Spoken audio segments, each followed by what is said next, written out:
There we go. All right. So this is a nice segue between the absolute, ecosystems and evolution that we were discussing in Unit 3, and now we're kind of putting it into terms of population, right? We're kind of getting to something, as the units go on, we're building up more of that human dynamic that we keep talking about that is essential to understanding environmental science, right? It really is. I don't know if anybody remembers from the very first lecture, it's all about humans and their interaction with the environment. That's what it is. 50% humans, 50% nature. That's really what environmental science is, right? So we're starting to get more to the human aspect. This one, 4.1, we just talk about population dynamics, meaning with all species, humans included. And then 4.2 strictly goes to understanding human population and the craziness that we are now at. Even 7.6 billion, and depending on which scientist you're talking about or population statistician you're talking about, we could be anywhere from 10 billion in the near future to about 13 to 14 billion people in the near future. Imagine that, guys. What if we're at 14 billion? You look around, there's double the people that we have now. It's pretty crazy. And if you think about it, maybe once again, it makes me sound super old, but it's not, as we're going to see. When I was born, there was roughly about 4 or 5 billion people on this planet. And just in 30 some years, it's just crazy how many babies y'all are having, right? No, just kidding, but that's what it really comes down to as people. Now, this is the reading, guys, but I'll also put that on the Google Classroom, so please read that as well. Okay, so first term to know is biotic potential, right? This refers to the unrestrained biological reproduction. Biological organisms can produce enormous numbers of offspring in their reproduction if unrestrained. So really what biotic potential is, just the amount of babies an organism can have, reproduce. That's really what it comes down to, if left unchecked. Of course, it's not that simple because the world would be overrun by elephants, the world would be overrun by lions, but of course, there's things that bring their numbers down. Same thing with people. There are things that are killing us off, right? Car crashes, cancer, things like that, right? And we'll talk about that. But biotic potential is really, if left unchecked, or if a lot of these things get taken away, like humans. Oliver, you focused? Yes. All right. If a lot of these things are left unfocused, humans would absolutely go even more insane through just reproduction, right? But there are limits to that. But constraints include scarcity of resources, right? You need enough food, you need enough water. Competition amongst yourselves, right? Each other, right? I mean, whether you like it or not, we may think we live in this perfect world where humans are helping out humans. No, there's wars. There's poverty-stricken people, and you guys being in this classroom probably have a little bit more money than the average global citizen, right? You are competing versus your neighbors globally or next door. You can even look in Thailand, the disparity, right? There's the haves versus the have-nots. So there's competition within species, but also against species, right? A bear will once in a while kill a human, right? Predation, that goes back to the bear thing as well. But species are, consumed by other species. Disease, right? We have cancer, we have HIV, we have Ebola, right? We have COVID. Those are things that limit population explosions. All right, so here's just an analogy, right? And I want you to kind of think about what species I'm actually talking about. Hint, hint, hint. But if cockroaches can produce 10 new roaches for each adult roach per 3 months unit of time. So for every one adult roach, they can have 10 babies within 3 months. Obviously, they need 2, but 2 cockroaches, 20 cockroaches, right? The geometric rate of increase would be as follows. T equals time. N equals the amount of roaches, the initial roaches. Rate, so they have 10. So 10 times 2 in the first 3 months, they would have now 20 roaches. Easy math. If in 6 months' time, those 20 roaches then reproduce, there would be 200 roaches in just 6 months. Still not sounding so bad, right? 9 months, 2,000 roaches. A year, 20,000 roaches. That's exponential growth. Now, if species are left unchecked, this is what happens. And this does happen to cockroaches. You'll see, I don't know if you've seen in your apartment. I know I have seen in mine, right? Even though I keep telling them to spray it, right? But there's all of a sudden, there'll be no roaches. Then all of a sudden, you'll see them about 1 billion per day, right? It just depends. They explode that fast in number. Here's what the graph would look like. Pretty insane. Now, where do you think you're going to see this graph again? Or something looks like this. What? Humans. We're going to look at a human graph that looks just almost identical to this one. Now, why? Well, we'll talk about that in the next lecture. But pretty much, obviously cockroaches are not going like this. There's limitations, right?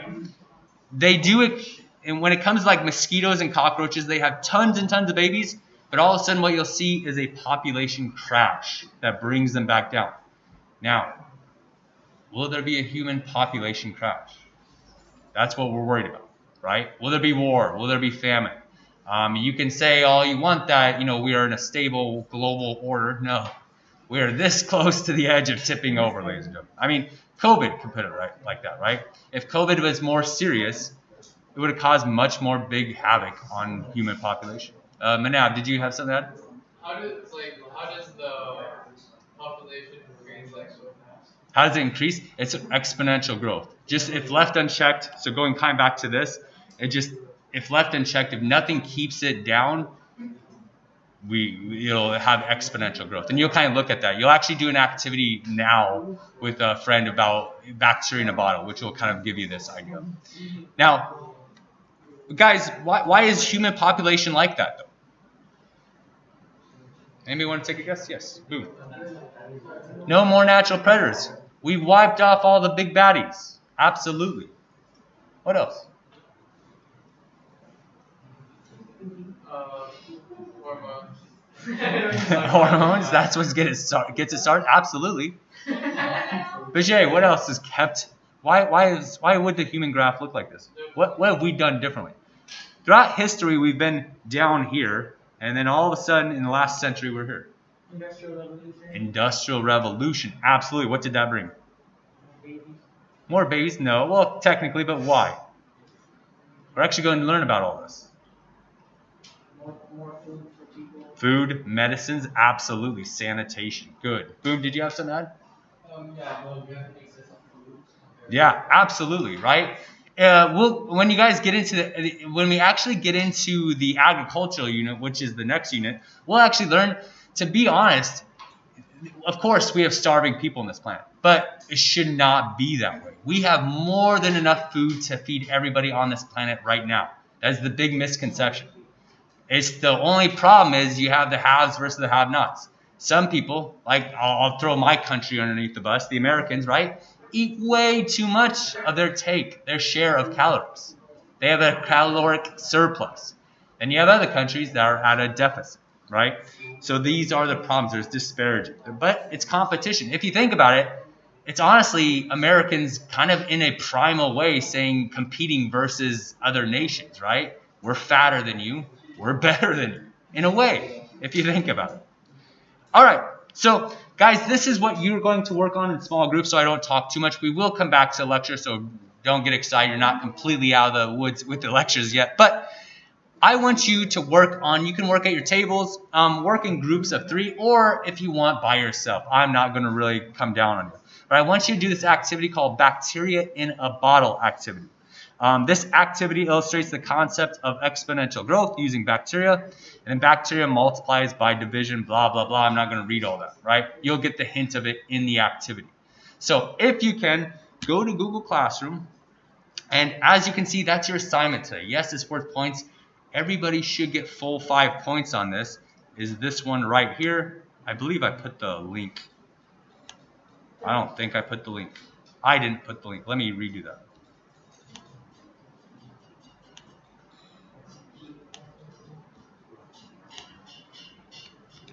I'll post the link in here as well. You might have to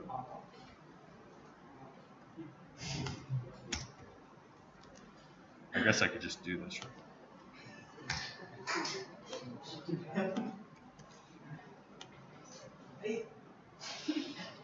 Boom. Okay. So guys, I'm going to give you about 15 minutes to get this done. Maybe a little bit longer, but nothing over 20 minutes. Please work on it. You have to answer those 4 questions, and that's it to really get this idea of exponential growth, because it's key to understanding when we go on to the next unit. Okay? I'll give you some quiet time. Work on it. Okay? Must be turned in by the end of class.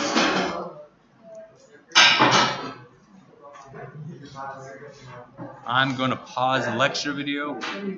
It's important because we obviously, I mean, you know, this isn't just about roaches or bacteria, right?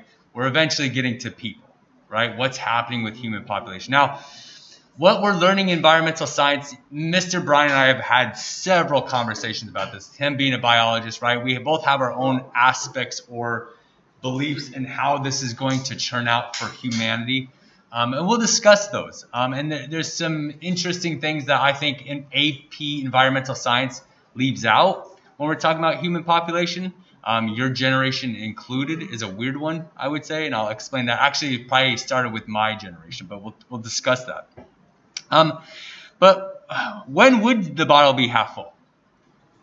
And how do we know? Yes. At what time? 11:59, right? Pretty darn close. So a whole hour has gone by, nothing, all of a sudden, boom, half full, right? Excellent. Suppose you could be a bacterium in this bottle, and at what time would you first realize that time was running out? When would you realize? When would you realize that time is running out for human or bacteria? I keep putting humans in this context. I said 11:59. Between 11:59 11:59, and right? That whole hour's gone by. That very last second, you realize something's going on, right? Exponential growth, right? You'll see the human graph. Nothing. We have the plague, the Black Plague. It bumps up and down for so long. Then we have, the agricultural revolution, which started about 15,000 years ago, bumps up a little bit, but still nothing. Then we have this industrial revolution. Skyrockets. We'll learn all why that is in very simple terms, but you would not realize until it's almost near capacity before because of exponential growth. Excellent. So suppose that at 11:58, some of the bacteria, I'm not going to read all that, but let's say at 11:58, right, a couple seconds, so maybe a quarter full, half full, they decide, some are like, let's go out to space or a new bottle, right, and start colonizing other planets to give relief, right?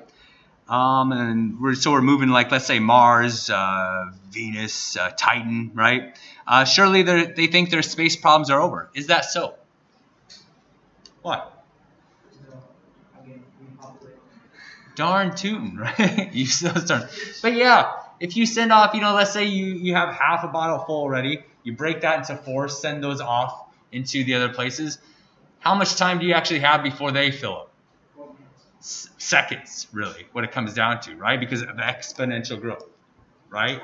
So even if we start moving out to the planets, if left unchecked, it's still going to have the exact same problems. And that's counting if we have another Earth-like planet out there. We know planets in our solar system are not Earth-like and would take a lot of resources probably coming from Earth to have it sustain us there. Now, does what you have learned about bacteria suppose something about human population growth? Yeah, Arjun? Yeah, I mean, really, that's what I've been hinting at this whole time, right? We can correlate it to human population growth because, as I said, we're going to look at the exact same graph in the next lecture that shows the exact same one that we saw with the cockroaches. We're at this limit where it's exponential growth or explosion of growth. Question? Okay, yeah, please do. Question 3, right? Wouldn't it take like 18 minutes in total? Because like it took 4 minutes for each one. No, 6 minutes for each one to like fill up. Yes. So it would take 18 minutes. No, it'd be much sooner than that, right? Because you're already starting at a quarter. So wait, why are we starting at 4? You'd be starting at what, like 1/8 or something, roughly. So if you had 8, if half was full, then you send in, that'd be break it down to like 8 sections. You send 1/8 of your population to a new planet. It would still be seconds before they fill. Well, in real aspects of time, it'd be like a century of time roughly before that planet is full as well. Right? And of course that depends. That's in a perfect environment, right? So let's talk about this. Now, before I kind of go into this though, right? Oh, let me finish this. But exponential growth always has its limits, of course, right? It's not this way in nature. It never is. Otherwise, if all species did this, the world would be full of cows. The world would be full of cockroaches, right? Everything would grow exponentially, would be overfilled, overrun. Obviously, there's limiting factors. Exponential growth can only be maintained in a population as long as nothing limits that growth. In the real world, there are limits, right? Eventually, shortages of food, other resources lead to reduction of population size, disease, right? Before we kind of get into this one, but, I like to think of, I find it interesting that, in AP, you have to know this for AP, that without these limitations, we continue indefinitely. But I do believe, now that I'm looking at like data recently, I feel like there's a switch in certain biological chemistry that limits growth as well, right? Look at your generation.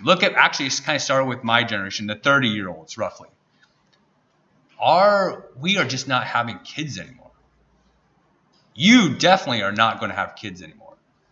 Who's planning on having, and this is not making fun of anybody, I actually respect it. Who's planning to have a big family? And by big, I mean four children. Probably no one's going to raise their hand.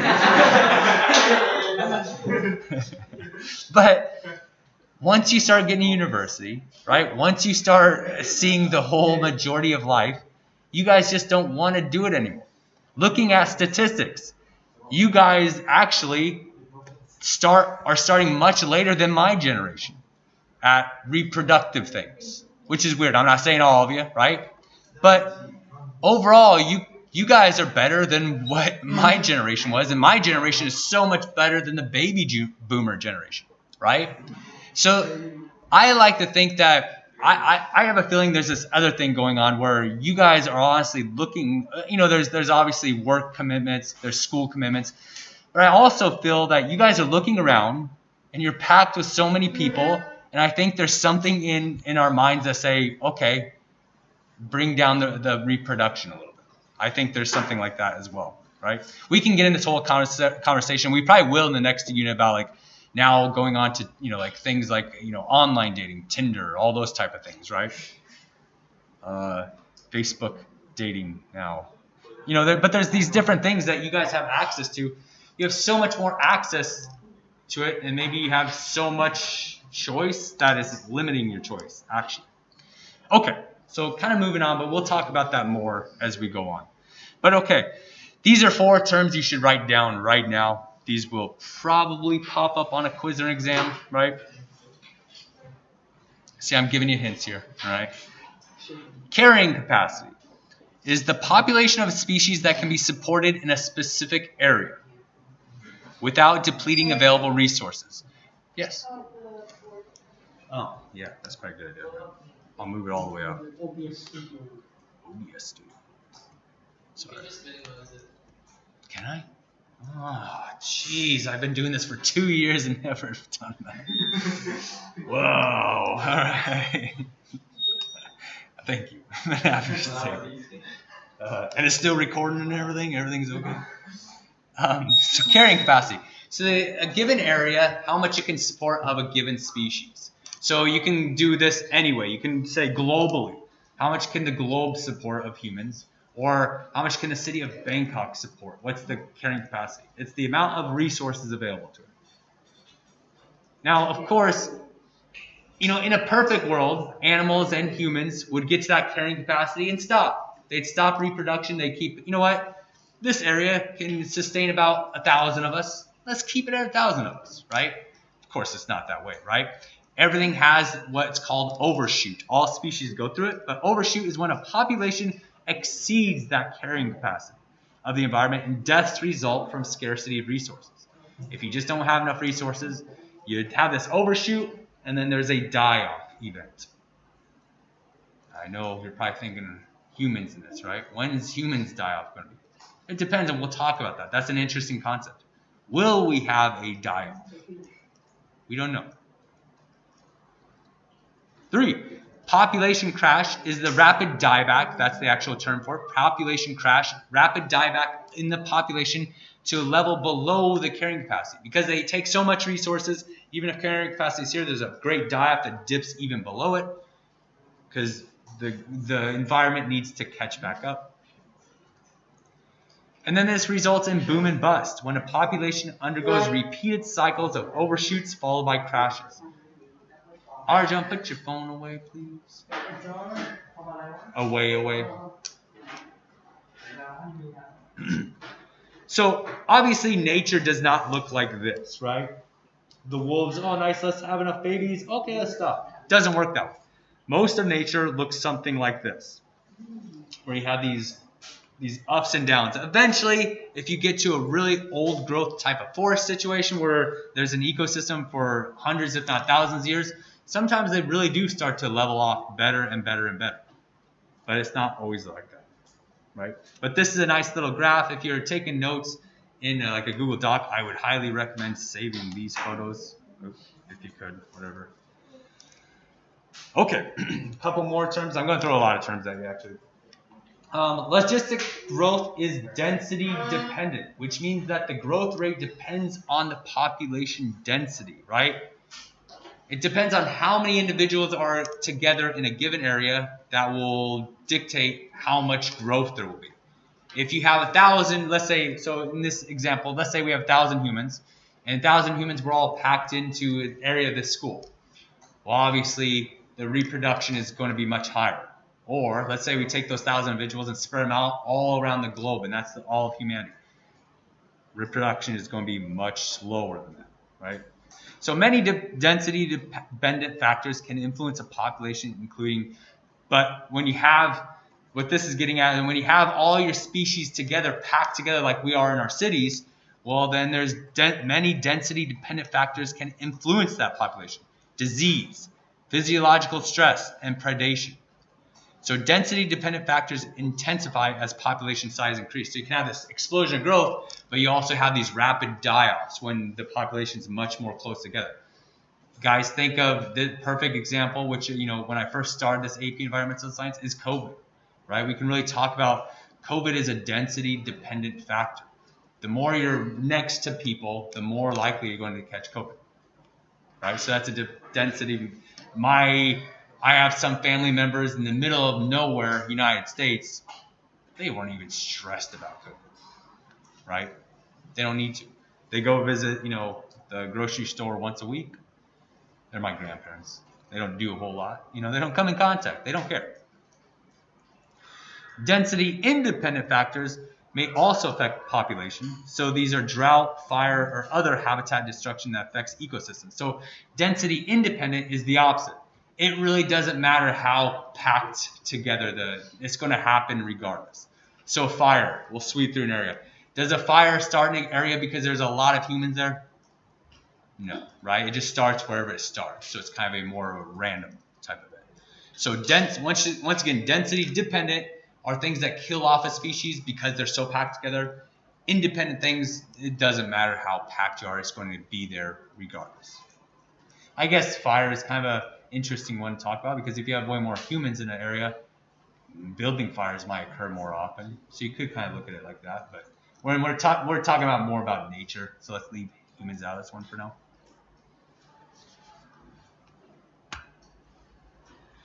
Okay, more terms, guys. Interspecific, and then we're going to go to interactions. So inter, I-N-T-E-R, specific interactions. These are between species. This means humans versus bears, humans versus unicorns, whatever else is out there, right? We're competing versus other species. Obviously, we're winning this battle, right? But this is predator-prey oscillations. You can kind of look at this, right? When you have two species that are competing or dependent on each other, you might have a lot of hair that grows, like a rabbit, I guess. Rabbit grows high. Then we'll have later on a little bit of, a wait, but then lynx will start to grow because there's so much rabbits to eat. And then when the rabbits die off, then there's a die off of the lynx. Then the rabbits go up, lynx go up, vice versa. There's this up and down, and they follow each other because they're dependent on each other. So interactions between species. Specific interactions, competition for resources by individuals within the same population. You versus that in the last volleyball game you played, right?